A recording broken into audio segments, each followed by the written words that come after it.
देखो दोस्तों, मैं एक क्वेश्चन आपके सामने लाया हूं कि एबीसीडी एक ट्रेपेजियम है। ट्रेपेजियम क्या होता है मेरे भाई कि एबी जो है वो सीडी के पैरेलल है, यानी एक पेयर पैरेलल होता है और एक पेयर नॉन पैरेलल होता है।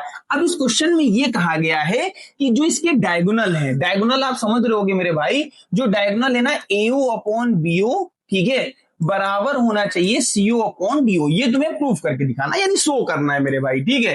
अब इसको शो करने का जो तरीका है ना, बहुत आराम से, बहुत लल्लन टॉप तरीके सॉल्व करेंगे। देखो, सबसे पहले क्या करना है, हम यहाँ पे कंस्ट्रक्शन करते हैं मेरे भाई, ठीक है।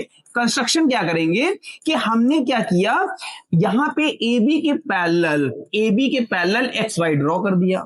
एबी के पैरेलल मैंने एक्स वाई ड्रॉ कर दिया, और एबी के जब मैंने पैरेलल एक्स वाई को ड्रॉ किया तो जो एक्स वाई है वो सीडी के भी पैरेलल होगा, क्योंकि एबी सीडी के पैरेलल है।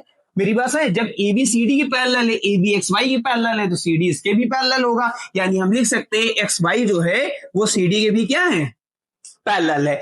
अब यहां पे तुमको डायगोनल को मतलब काउंट करने के लिए, मतलब इक्वल करने के लिए क्या करेंगे मेरे भाई, अगर इसमें तुम एक कॉमन चीज देखो, कॉमन क्या है, इसको हम बेस बनाते हैं, इस वाले को, इस लाइन को हम बेस बनाते हैं। जैसे इस लाइन को तुम बेस बनाओगे तो तुमको पता है अकॉर्डिंग टू बीपीटी, बीपीटी का मतलब क्या होता है मेरे भाई कि अगर दो लाइन पैरेलल है, दो लाइन पैरेलल है, ठीक है, एक ट्राइंगल में दो लाइन ये जो तुमको पैरेलल दिख रही है, तो ये अपॉन ये होगा कि नहीं। तो आप क्या लिखोगे, ट्राइंगल ए बी और सी।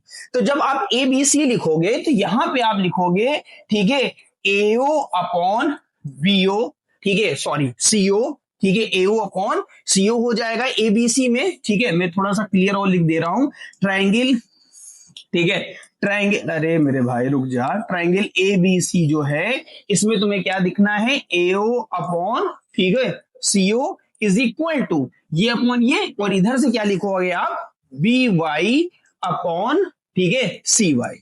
इतनी बात क्लियर हो गई। ब्रैकेट में लिख देना मेरे भाई बीपीटी, क्या लिखोगे, बीपीटी। ये हो गई इक्वेशन 1। इतनी बात समझ में आ गई।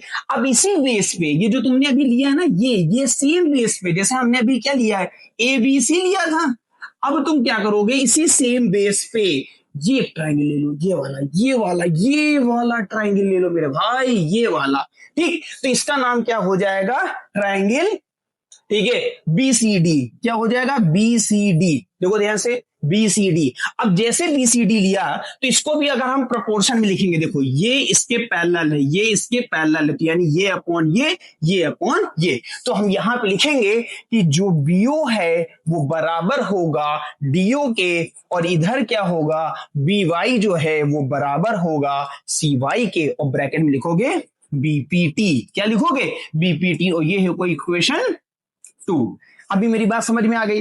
अब अगर तुम ध्यान से देखो, ध्यान से क्या करना है, ध्यान से, अब जैसे तुम ध्यान से देखोगे, रुक मेरे भाई, ठीक है, अब जैसे तुम इसको ध्यान से देख रहे हो, फ्रॉम यहां पे लिखोगे फ्रॉम फर्स्ट एंड सेकेंड, पहली और दूसरी भी यहां पे देखो, अगर यहां पे ये जो वैल्यू है इसके बराबर है, सेम वैल्यू ये इसके बराबर है, तो ये दोनों भी आपस में क्या होंगी, बराबर होंगी। तो from first and two AO upon CO बराबर होगा बीओ अपॉन डीओ के, हैंस प्रूफ। यही प्रूफ करना था।